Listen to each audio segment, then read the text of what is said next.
توی این ویدیو قرار راه‌های پس‌انداز کردن رو با هم مرور بکنیم.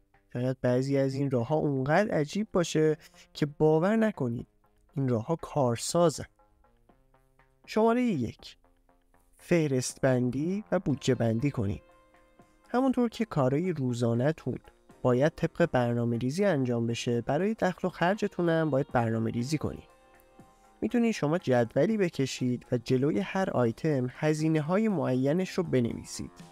مثلا هزینه اجاره خونه اگه مستاجرین، هزینه خودرو و بنزین، هزینه‌های درمانی و چکاپ ماهیانه، هزینه درس و مدرسه فرزندتون، هزینه‌هایی که برای لباس، خوراک و تفریح اختصاص میدین و بقیه موارد.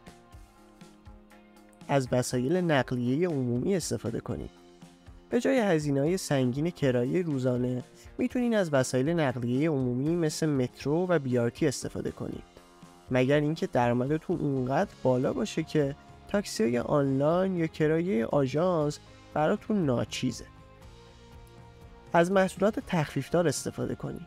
یکی دیگه از روش‌های پس‌انداز پول استفاده از محصولات تخفیفداره. ممکنه این تخفیف شامل خوراک، پوشاک، تفریح، سفر، کتاب و یا حتی محصولات فرهنگی دیگه باشه. میتونید توی خبرنامه سایت‌های ارائه دهنده خدمات تخفیفدار مثل تخفیفان و نتبرگ و بقیه سایت‌ها عضو بشید و از آخرین رویدادها مطلع بشید. برای کاهش هزینه‌های درمانی به بیمارستان‌های طرف قراردادتون مراجعه کنید.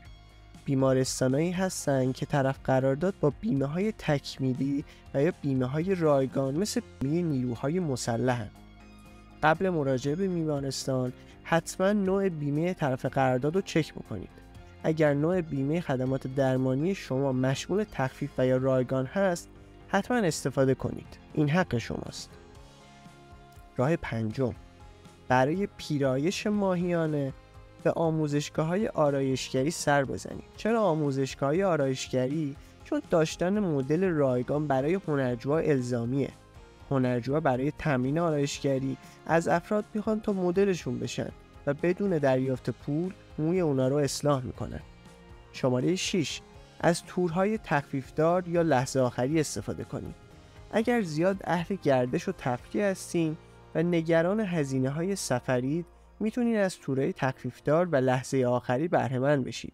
بعدیش اینه که همیشه باید یه چمدون پر توی خونه داشته باشین و منتظر زنگ آژانس هواپیمایی باشید تا به سرعت به سمت فرودگاه حرکت کنید.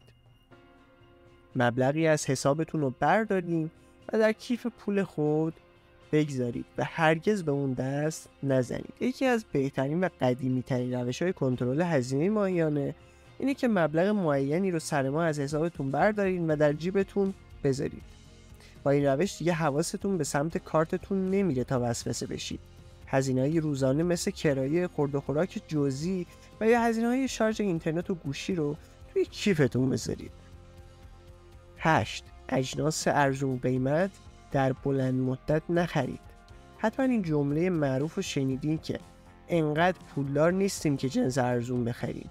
یعنی اینکه اگر شما یک بار جنس گرون قیمت خریداری کنید، به دلیل کیفیت مطلوب و با دوام‌تر بودنش این جنس دیرتر کهنه یا خراب میشه و شما مجبور نیستین سالی چند بار اون جنس رو بخرید.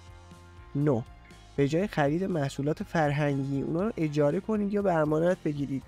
بهترین مثال عضو شدن توی کتابخونه‌های شهرتونه که به جای خرید کتاب یا محصولات فرهنگی میتونید از اجاره کردن یا امانت گرفتن اونا استفاده کنید. 10. به دنبال آموزش و یادگیری باشید. بدون هیچ اطلاعی وارد سرمایه گذاری نشید. حتما کتاب‌های با موضوع بازاریابی، فروش، تبلیغات، مذاکره، مدیریت مالی و پس‌انداز رو بخونید تا هرچه بیشتر مطالعه کنید و این مطالعه بیشتر باعث میشه که بیشتر رشد کنید و با درک و آگاهی بیشتر قدم بردارید. امیدوارم از این ویدیو لذت برده باشید.